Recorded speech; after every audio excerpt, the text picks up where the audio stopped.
வர நாட்கள்ல விலை உயருமா இல்ல குறையுமா? இந்த தங்கம் விலை உயர்வு குறைவு என்பது டிமாண்ட் சப்ளை இது பொறுத்துதான் இருக்கு. மிடில் கிளாஸ் பீப்புள் எப்ப தங்கம் வாங்கலாம் அப்படின்னு வெயிட் பண்ணிட்டு இருப்பாங்க இல்லையா, அவங்க தங்கம் வாங்குறதுக்கு இது சரியான சமயமா? எப்பொழுதெல்லாம் திடீர்னு தங்கம் விலை குறைகிறதோ அப்பெல்லாம் அவங்க வாங்கிறது நல்லது. இப்போ தங்கத்தை காயினா வாங்குறது, இல்லைன்னா டிஜிட்டல் கோல்டு, இல்லைன்னா நகை சேமிப்பு திட்டம், இது மூணுத்துல மக்கள் கிட்ட இப்ப எதுக்கு வரவேற்பு அதிகமா இருக்கு? இப்பொழுது பாத்தீங்கன்னா பெருமளவில் காயின் வாங்குறாங்க, நகை சேமிப்பு திட்டம், இது ரெண்டுமே பெரிய அளவில் பிரபலமாயிட்டு வருது. இப்ப தங்கம் வாங்க முடியாத நிலையில இருக்கிறவங்களுக்கு மாற்று அப்படின்னு எதை பார்க்கலாம்? ஒரே மாற்று நகை சேமிப்பு திட்டம் தான், வேற வழியே இல்லை.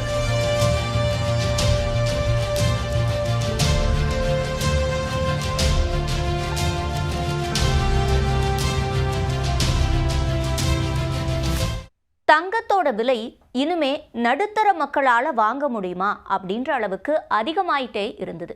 ஆனா கடந்த 10 நாட்களா சில நாட்கள் தங்கத்தோட விலை உயராமலும் சில நாட்கள் தங்கத்தோட விலை குறைந்தும் இப்ப நிலவரம் மாறியிருக்கு. அப்ப இனி வரக்கூடிய நாட்கள்ல எப்படி இருக்கும்? இன்னும் தங்கம் விலை குறைய வாய்ப்பு இருக்கா, இல்ல இப்ப குறையிற மாதிரி குறைஞ்சிட்டு அதுக்கு பிறகு இன்னும் உயருமா, அடுத்தடுத்த உச்சநிலையை தொடுமா அப்படின்ற ஒரு கேள்வி நிச்சயமா எல்லாருக்கும் இருக்கும். இது தொடர்பா பேசுறதுக்காக நம்மிடையே நகைக்கடை உரிமையாளர்கள் சங்கத்துடைய தலைவர் திரு ஜெயந்திலால் இணைந்திருக்காரு. அவர்கிட்ட பேசலாம். வணக்கம் சார். வணக்கம். இப்போ நான் குறிப்பிட்ட மாதிரியே தொடர்ச்சியா ஏறிட்டே இருந்துச்சு தங்கத்தோட விலை. ஆனா இப்போ ஒரு 10 நாளா விலை குறையுது. தொடர்ச்சியா குறைவு இருக்கிறதுக்கான காரணம் என்ன? இந்த விலை ஏறியதற்கு முதல் காரணம் சொல்லிடுறேன். ஏற்கனவே ரஷ்யாவுடைய உக்ரைனுடைய போர், அது ஒரு உலக அளவில் ஒரு பதட்டமான சூழ்நிலை போன்ற காரணங்கள் தங்கம் விலை உயர்ந்திருக்கிறது. இரண்டாவதாக இஸ்ரேல் பாலஸ்தீன போர், பிறகு இஸ்ரேல் ஈரானுடைய போர், இது எல்லாமே தங்கம் விலை மேலும் மேலும் உயர்வதற்கு காரணமாக இருந்தது. இந்த உச்சத்தை போனதுக்கு காரணம் என்னன்னா, தங்கத்துடைய விலை மீண்டும் ஈரான் அமெரிக்கா மீது தாக்கிய போது பெரிய ஒரு பதற்றமான சூழ்நிலை ஏற்பட்டு அதன் காரணமாக தங்கம் விலை பெருமளவில் உயரும் என்று எதிர்பார்த்திருந்த சூழ்நிலையில் அமெரிக்கா மீண்டும் ஒரு சமாதான உடன்படிக்கையை ஏற்படுத்தி போர் பதற்றத்தை தணித்தது. இதன் காரணமாக இஸ்ரேல் ஈரான் போர் ஒரு முடிவுக்கு வந்தது, தற்காலிகமாக தான்.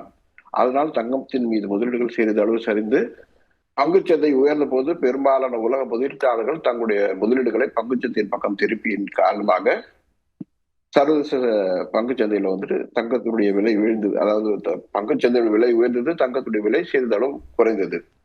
இருப்பினும் இந்த போர் பதற்றமான ஒரு சூழ்நிலை முடிவுக்கு வந்ததாக நாம் எடுத்துக்கொள்ள முடியாது. காரணம் என்ன, இது ஒரு தற்காலம் அப்படிங்கிற மாதிரியான ஒரு கணிப்பு இருக்கு.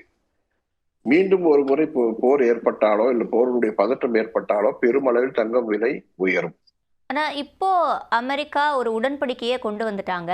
அது மட்டும் இல்லாம இந்த உடன்படிக்கை ஏற்படுறதுக்கு முன்னாடியும் கூட முதலீட்டாளர்களே ஓரளவு கான்ஃபிடென்ட்டாக தான் இருந்தாங்க. இந்த நிலைமை அப்படின்றது டெம்பரரி தான் அப்படின்னு சொல்லி. அதனால ஸ்டாக் மார்க்கெட்லேயும் பெரிய அளவு வீழ்ச்சி இல்லாமல் இருந்த சூழல்களையும் நம்ம பார்த்தோம். இப்போ இருக்கக்கூடிய சூழல்ல ரஷ்யாவும் சீனாவும் தங்கத்தோட விலை குறையறதுக்கு விட மாட்டாங்க. ஏன்னா அவங்க டாலரை பயன்படுத்த வேண்டாம்னு நினைக்கிறாங்க. அதனால தங்கத்தோட விலை குறைந்தாலும் கூட அவங்க வாங்கி விலையை ஏற்றுவாங்க அப்படின்னு ஒரு கருத்தும் சொல்லப்படுது. அப்போ வர நாட்கள்ல விலை உயருமா இல்ல குறையுமா? நிச்சயமாக நீங்க சொன்னது 100க்கு 100 உங்களுடைய கூற்று உண்மை. காரணம் என்னன்னா, ரஷ்யா அமெரிக்க டாலரை இருப்பு வைத்துக் கொள்ள விரும்பவில்லை, சைனா அமெரிக்க டாலரை இருப்பு வைத்துக் கொள்வது விரும்பவில்லை. இரண்டு நாடுகளும், இது பெரிய உலகத்துடைய பெரிய வல்லரசு நாடுகள், தொழில்துறையில் பெரிய முன்னேற்றம் உள்ள நாடுகள், பெரிய அளவில் ஏற்றுமதி நோக்கி சென்று கொண்டிருக்கிற நாடுகள். காரணம் என்ன, ஏற்றுமதி செய்தால் அவர்களுக்கு மாற்றுப் பொருளாக அமெரிக்க டாலர் தான் கிடைக்கும். அப்படின்னு பாத்தீங்கன்னா அது அமெரிக்க டாலர்களை முழுவதுமாக தங்கமாக மாற்ற தொடங்கி விட்டார்கள். பெருமளவில் தங்களுடைய கையிருப்பில் தங்கத்தை பெருமளவில் அதிகரித்து வருவதும் சர்வதேச சந்தையில் தங்கம் விலை உயர்வதற்கு காரணமாக இருக்கு. இவர்கள் மட்டுமல்லாமல் ஐரோப்பிய நாடுகளும் பெரும்பாலான நாடுகள் தங்களுடைய டாலர் இருப்பை குறைத்து கொண்டு அவர்களோடு தங்கமாக மாற்ற தொடங்கி விட்டார்கள். இது எல்லாமே ஒரு காரணம். இதெல்லாம் ஒரு பக்கம் இருக்க, பெரிய முதலீட்டாளர்கள் தங்களுடைய முதலீடுகளை டாலர்களாக வைத்துக் கொள்ள விரும்பவில்லை. காரணம்னா, அமெரிக்க அதிபர் ட்ரம்ப் அவர்கள் பதவி வகிக்கும் வரை திடீரென்ற எந்த ஒரு முடிவும் அவர் எடுப்பார், அதன் காரணமாக டாலர் பெரிய சரிவை நோக்கி செல்லக்கூடிய வாய்ப்புகள் இருக்கும் அப்படிங்கிறதுக்காக உலக முதலீட்டாளர்கள் கூட தங்களுடைய பணத்தை வந்து ஓரளவுக்கு தங்கமாக மாற்ற தொடங்கி விட்டார்கள். இது எல்லாமே தங்கம் விலை சர்வதேச சந்தையில் உயர்வதற்கு காரணம். இவர்கள் எல்லாம் பெருமளவில் முதலீடு செய்து விட்டால் தங்கத்துடைய விலையை குறைக்காமல் அவர்கள் வந்து அந்த அளவுக்கு வந்து அப்படியே அதே சமனா வச்சுப்பாங்க. இல்லைன்னா இன்னும் மேல கொண்டு போவாங்க. தங்களுடைய முதலீடுகளை பெரிய லாபகரமான முதலீடாக மாற்றக்கூடிய சூழலை கூட அவர்கள் உருவாக்குவார்கள். ஏன்னா தங்கத்துடைய வர்த்தகம் உலக பெரிய முதலீட்டாளர்களிடம் மட்டும்தான் இருக்கு. அவங்க தான் பெரிய அளவில் முதலீடு செய்து தங்களுடைய தங்கத்துடைய இருப்பை கூட்டும் போதெல்லாம் தங்கத்துடைய விலை வந்து உயரும். இந்த தங்க விலை உயர்வு குறைவு என்பது டிமாண்ட் சப்ளை இது பொறுத்துதான் இருக்கு. சோ அவங்க எப்பப்போ டிமாண்டை உருவாக்குவாங்களோ அப்பெல்லாமே நிச்சயமாக தங்க விலை வந்து உயரும். அப்போ இப்ப தங்கம் விலை குறைஞ்சிருக்கிற சூழல்ல முக்கியமா மிடில் கிளாஸ் பீப்புள் எப்ப தங்கம் வாங்கலாம் அப்படின்னு வெயிட் பண்ணிட்டு இருப்பாங்க இல்லையா?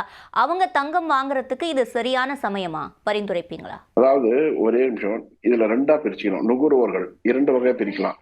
தேவை, திருமணம், அது தவிர்க்கவே முடியாது, வாங்கிதான் ஆகணும். மருத்துவது வந்துட்டு சேமிப்பு, அவங்க வந்துட்டு சிறுக சிறுக சேமித்து தங்கமாக மாற்றுவார்கள்.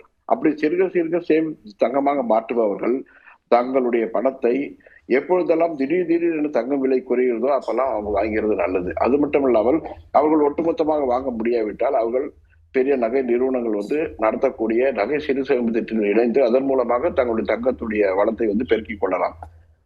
அதே மாதிரி பார்த்து திருமணத்திற்கு வாங்குவவர்கள் வேற வழியே இல்லை. விலைக்கு ஒரு நாள் குறைஞ்சாலும் அவங்க வாங்கணும். சமயத்துல அவங்க கிட்ட காசு இருக்கும்போது, பணம் இருக்கும்போது எப்பப்போ இது மாதிரி 50 ரூபா, 100 ரூபாய், 200 ரூபாய் கிராம் குறையும் அப்போ வாங்கிக்கிறது நல்லது. இப்போ நீங்க குறிப்பிட்ட மாதிரியே திருமணத்துக்குன்னு வாங்குறவங்களுக்கு அது ஒரு அவசியமான ஒரு விஷயமா இருக்கும். ஏன்னா தென்னிந்தியாவை பொறுத்த வரைக்கும் நகைகள் அப்படின்றது முதலீடு அப்படின்றத விட உணர்வுபூர்வமான ஒரு விஷயமா தான் பெரும்பாலும் அணுகுறாங்க. அப்போ இத்தனை காலம் இப்போ தங்கம் தொடர்ச்சியா விலை உயர்ந்துகிட்டே இருந்த காலங்கள்ல மக்களுடைய நகை வாங்கும் திறன் அப்படின்றது எப்படி இருந்தது? முக்கியமா எடை குறைவான நகைகளை தேர்ந்தெடுத்து வாங்கினாங்களா? அவங்களுடைய வாங்கும் பேட்டர்ன் அப்படின்றது எப்படி இருந்துச்சு?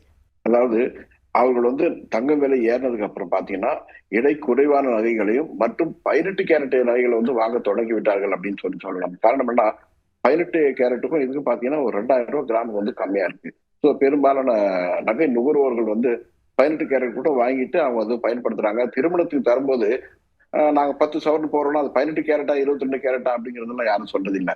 ஸோ அவங்க அந்த 10 சவரத்தை கரெக்ட் பண்ணது கூட அவங்க வந்துட்டு 18 கேரட் நகையா வாங்கிட்டு யூஸ் பண்ணிக்கிறாங்க. 18 கேரட் சமீபம் 2 வருடங்களுக்காக பெரிய அளவுல பிரபலம் ஆயிட்டு வருது இந்தியாவில். அதே மாதிரி இன்னொரு பக்கம் சைலண்டா வந்து வெள்ளியோட விலையும் அதிகரிச்சு தான் இருக்கு. அதனால இப்போ தங்கம் விலையில நீங்க அதிகமா கொடுத்து வாங்க வேண்டி இருக்கும் தங்கத்தை. அப்ப அதுக்கு பதிலா வெள்ளியில இன்வெஸ்ட் பண்ணீங்கன்னா அது உங்களுக்கு நிறைய லாபம் தரும் அப்படின்னு சில வல்லுநர்கள் வந்து அட்வைஸ் கொடுக்குறாங்க. இந்த சூழல் சரியானதா இருக்கா? நிச்சயமாக. காரணம் பாத்தீங்கன்னா கடந்த 3 மாதங்களாக தங்கத்துடைய முதலீடு, வெள்ளியினுடைய முதலீடு எடுத்துக்கிட்டால் வெள்ளி பெரிய அளவில் லாபத்தை கொடுத்துள்ளது. அதனால வந்துட்டு வெள்ளியுடைய முதலீடுகள் வரும் காலங்கள்ல பெரிய அளவுல வந்து ஒரு நிச்சயமாக, அதாவது முதலீட்டாளர்களுக்கு ஒரு பெரிய லாபத்தை தரும். காரணம் என்னன்னா வெள்ளியினுடைய பயன்பாடு தொழில்துறையில பெரிய அளவுல அதனுடைய பங்கம் வகிக்கிறது அப்படின்னு சொல்லலாம். காரணம் என்னன்னா நீங்க எடுத்துக்கலாம், எலக்ட்ரானிக் பேனல், எலக்ட்ரானிக் வெஹிக்கிள்ஸ், அதே மாதிரி ஏரோநாட்டிக்கல், மொபைல் போன்ஸ் மற்றும் வந்து மின்சார உபகரணங்கள், மின்னணு உபகரணங்கள், இது எல்லாத்தையும் பார்த்தீங்கன்னா கனெக்டரா வந்துட்டு பெருமளவில் வெள்ளி வந்து பயன்படுத்தப்பட்டு வருகிறது. நாம் பயன்படுத்தும் 100% வெள்ளியில், அதாவது உற்பத்தி ஆகும் 100% வெள்ளியில் 80% தொழில்துறைக்கு தான் போகுது. 20% தான் நம்ம டொமஸ்டிக்கா நம்ம பயன்படுத்தக்கூடிய பொருட்கள் ஆகட்டும், கொலுசு ஆகட்டும், இது மெட்டி ஆகட்டும், அது மாதிரி நம்ம யூஸ் பண்ணிக்கிறோம். மற்றது 80% பார்த்தீங்கன்னா பயன்படுத்தக்கூடிய எல்லா வெள்ளியும் வந்து தொழில்துறையில் தான் பெருமளவில் பயன்படுகிறது. தொழில்துறை பெரிய அளவில் ஒரு முன்னேற்றத்திலே பெரிய ஒரு அபாரமான ஒரு வளர்ச்சியை நோக்கி சென்று கொண்டிருப்பதால் வரும் காலங்களில் வெள்ளியினுடைய தேவை அதிகரிக்கும். அதனால் வெள்ளியினுடைய முதலீடுகள் பல மடங்கு ஆகும். அதாவது வெள்ளியுடைய விலை பெரிய அளவுல கூடும். நீங்க ஒரு 6 மாசம் முன்ன பாத்தீங்கன்னா 100 ரூபாய், 105, 110 ரூபாய்க்கு இருந்த வெள்ளியினுடைய விலை 120 ரூபாய் அப்படிங்கிற அளவுல இருக்கு. தொடர்ந்து வெள்ளியினுடைய முதலீடுகள் பெரிய அளவுல வந்து லாபத்தை கொடுத்து கொண்டிருக்கின்றன. அதனால சர்வதேச முதலீட்டாளர்களும் தங்களுடைய பார்வையை ஒரு சிறிதளவு வெள்ளியின் பக்கம் திருப்பியிருக்காங்க. அதே மாதிரி தங்கம் நாம நினைச்சு கூட பார்க்க முடியாத அளவுக்கு உச்சபட்ச விலையெல்லாம் தொட்டு இருக்கு. அந்த சமயங்கள்ல நமக்காக பண்டிகைகள் காத்திருக்காது. அதே மாதிரி கல்யாணம் போன்ற விழாக்கள் எல்லாம் நடந்துட்டே தான் இருக்கும். அந்த சமயங்கள்ல கடந்த ஆண்டுகளை ஒப்பிடும்போது மக்களுடைய தங்கம் வாங்கும் திறன் எப்படி இருந்தது? முக்கியமா அக்ஷய திருதை கூட போச்சு. அப்போ வழக்கத்தை விட மக்கள் குறைவா தங்கம் வாங்கியிருந்தாங்களா? என்னுடைய தனிப்பட்ட கருத்து எப்படின்னா, மக்களிடையே எப்பொழுதெல்லாம் பணம் இருக்கிறதோ அப்பொழுதும் அக்ஷய திருதி தான். அக்ஷய திருதிங்கிறது ஒரு நல்ல நாள் அன்னைக்கு வாங்கணுங்கிறதுக்கு இப்பெல்லாம் சிறிதளவு தான் வாங்குறாங்க. ஏன்னா நல்ல நாள் அன்னைக்கு வாங்கணும் அப்படிங்கிறதுக்காக. 1 சவரன் 2 சவரன் வாங்குறவங்கலாம் இப்போ ஒரு 1/4 சவரன் 2 கிராம் 4 கிராம் அப்படிதான் வாங்குறாங்க. ஸோ அந்த பழக்கத்தை அவங்க விடல. ஆனா அந்த அளவுக்கு இதுக்கு முன்ன ஒரு 2, 3, 4, 5 வருடங்களுக்கு முன்பாக வாங்கப்பட்ட அளவுக்கு அவங்க வாங்க முடியல. காரணம் தங்கத்துடைய விலை பெரிய அளவில் உயர்ந்தது ஒரு பெரிய காரணம். அவர்களிடத்துல எப்பொழுதெல்லாம் பணம் சேர்கிறதோ, எப்பொழுதெல்லாம் பணம் உபரியாக வருகிறதோ, அப்பொழுதெல்லாமே அவங்கள பொறுத்தவரை அக்ஷய திருதி தான் அன்னைக்கு வாங்கிறாங்க அவங்க. இப்போ தங்கத்தை காயினா வாங்குறது, இல்லைன்னா டிஜிட்டல் கோல்டு, இல்லைன்னா நகை சேமிப்பு திட்டம், இது மூணுத்துல மக்கள் கிட்ட இப்ப எதுக்கு வரவேற்பு அதிகமா இருக்கு? 2 விஷயங்கள். ஒன்று நகை சேமிப்பு திட்டம், 2வது காயின், 3வது டிஜிட்டல் கோல்டு. நம்ம இந்தியாவை பொறுத்தவரை டச் அண்ட் ஃபீல்னு சொல்லலாம். உணர்வுபூர்வமாக ஒரு பொருளை பார்த்து வாங்குறது தான் அவங்களுக்கு ரொம்ப பிடிச்ச விஷயம். அதனால இந்த டிஜிட்டல் கோல்டுங்கிறத நம்ம ரொம்ப தூரம் தள்ளி வச்சிடலாம். இப்பொழுது பாத்தீங்கன்னா பெருமளவில் காயின் வாங்குறாங்க, நகை சேமிப்பு திட்டம், இது 2மே பெரிய அளவுல பிரபலமாயிட்டு வருது. இப்போ நகை சேமிப்பு திட்டம் பிரபலமாகுது அப்படின்னு குறிப்பிடுறீங்க. இப்போ நகை சேமிப்பு திட்டத்தை பொறுத்த வரைக்கும் மாதம் ஒரு தொகையை நுகர்வோர் கொடுப்பாங்க. அதுக்கு பிறகு செய்கூலி சேதாரம் இல்லாம இறுதியா 11 மாத முடிவு காலத்துல நகையை அவங்க வாங்கிக்க முடியும். அப்படி இருக்கும்போது தங்கம் விலை தொடர்ந்து உயர்ந்துட்டு இருக்கிற சூழல்ல எல்லாம் அது அவங்களுக்கு நஷ்டமா அமையாதா? இல்ல, இப்போ பெரும்பாலான நகை கடைகள் என்னைக்கு நீங்க பணம் செலுத்துறீங்களோ அன்னைக்கு என்ன விலை இருக்கோ அந்த விலையில தங்கமாகவே இருப்பு வச்சுக்கிறாங்க. முன்னெல்லாம் பணமா வச்சிருந்தாங்க. இப்ப நீங்க ஒரு 1000 ரூபாய் கட்டிங்கன்னா 1000 ரூபாய்க்கு இன்னைக்கு கிராமுக்கு எவ்வளவு மில்லிகிராம் வருமோ அவ்வளவு மில்லிகிராம் இன்னைக்கு வாங்கினதாவே கணக்குல வச்சுக்கிறாங்க. அதனால அது மாதிரி நஷ்டம் அவங்களுக்கு வரதுக்கு வாய்ப்புகள் மிக குறைவு. அது மாதிரியான திட்டங்களை பார்த்து சேர்றது நல்லது. இப்போ மிடில் கிளாஸ் பீப்புளை பொறுத்த வரைக்கும் இப்போ அவங்களுடைய பசங்களுக்கு சேர்ப்பாங்க, இந்த மாதிரியான பழக்கம்லாம் சவுத் இண்டியன்ஸ் கிட்ட இருக்கும். முன்னாடி அவங்க சின்ன வயசுலேருந்து இருக்கும்போதுலேருந்தே நகை சேமிக்கிற பழக்கம்.